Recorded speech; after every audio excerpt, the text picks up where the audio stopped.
UNESCO. We also recognize that to meet the new challenges of our decades-old institutions and approaches, they must be updated to keep peace with the world. We have to bring in more leadership and capability that exists everywhere, especially from regions that had not always been fully included. We have to grapple with the challenges that are more connected and more complex. And we have to make sure we're delivering for people everywhere, not just somewhere, everywhere. Simply put, the 21st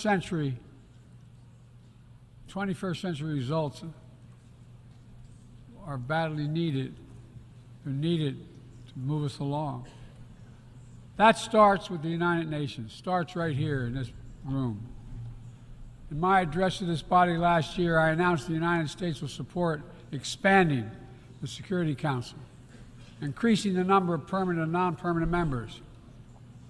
The United States has undertaken serious consultation with many member states and will continue to do our part to push more reform efforts forward, look for points of common ground, and make progress in the year ahead. We need to be able to break the gridlock that too often stymies progress and blocks consensus on the Council. We need more voices, more perspectives at the table. The United Nations must continue to preserve peace, prevent conflict, and alleviate human suffering. And we embrace nations stepping up to lead in new ways and to seek new breakthroughs on hard issues. For example, on Haiti, the Caribbean community is facilitating a dialogue among Haitian society. I thank President Ruto of Kenya, I thank him for his willingness to serve as the lead nation of a UN-backed security support mission. I call on the Security Council to authorize this mission now. The people of Haiti cannot wait much longer. The United States is working across the board to make global institutions more responsive, more effective, and more inclusive.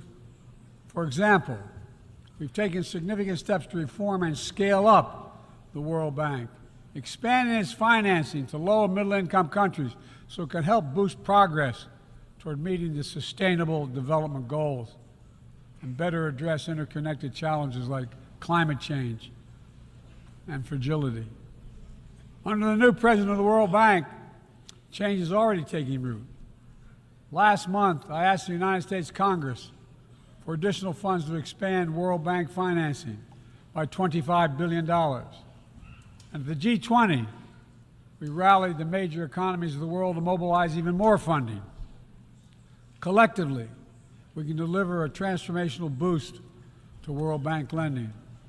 And because the multilateral development banks are among the best tools we have for mobilizing transparent, high-quality investment in developing countries, reforming these institutions can be a game changer. Similarly, we proposed making sure developing countries have a strong voice and representation at the International Monetary Fund. We're going to continue our efforts to reform the World Trade Organization, preserve competition, openness, transparency, and the rule of law, while at the same time equipping it to better tackle modern-day imperatives like driving the clean energy transition, protecting workers, promoting inclusive and sustainable growth. And this month, we strengthened the G20 as a vital forum, welcoming the African Union as a permanent member. By upgrading and strengthening our institutions, that's only half of the picture. We must also forge new partnerships, confront new challenges. Emerging technologies such as artificial intelligence hold both enormous potential and enormous peril. We need to be sure they are used as tools of opportunity, not as weapons of oppression. Together with leaders around the world, the United States is working to strengthen rules and policies so AI technologies are safe before they're released to the public. To make sure we govern this technology, not the other way around, having it govern us. And I'm committed to working through this institution and other international bodies, and directly with leaders around the world, including our competitors, to ensure we harness the power of artificial intelligence for good while protecting our citizens from its most profound risk. It's going to take all of us. I've been working on this for a while, as many of you have. It's going to take all of us to get this right.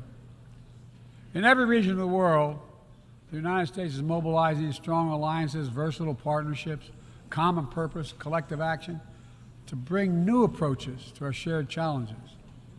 Here in the Western Hemisphere, we united 21 nations in support of the Los Angeles Declaration on Migration and Protection, launching a region-wide approach to a region-wide challenge to better uphold laws and protect the rights of migrants.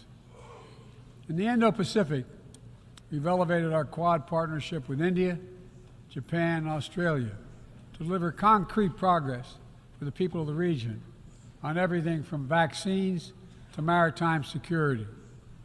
Just yesterday, after 2 consultations in diplomacy, the United States brought together dozens of nations across 4 continents to establish a new partnership for Atlantic cooperation so that the coastal Atlantic countries can better cooperate on science, technology, environmental protection, and sustainable economic development. We brought together nearly 100 countries in a global coalition to counter fentanyl and synthetic drugs to reduce the human cost of this affliction, and it is real. And as the nature of the terrorist threats evolve and the geography expands to new places, we're working with our partners to bring capabilities to bear to disrupt plotting, degrade networks, and protect all of our people. Additionally, we convened the Summit for Democracy to strengthen democratic institutions, root out corruption, and reject political violence. And in this moment where democratically elected governments have been toppled in quick succession in West and Central Africa, we're reminded that this work is as urgent and important as ever. We stand with the African Union and ECOWAS and other regional bodies to support constitutional rule. We will not retreat from the values that make us strong. We will defend democracy, our best tool to meet the challenges we face around the world. And we're working to show how democracy can deliver in ways that matter to people's lives. The Partnership for Global Infrastructure and Investment addresses the enormous need and opportunity for infrastructure investment in low and middle income countries, particularly in Africa, Latin America, and Southeast Asia. Through strategic, targeted public investments, we can unlock enormous amounts of private sector financing. The G7 has pledged to work with parties to collectively mobilize $600 billion in infrastructure finance.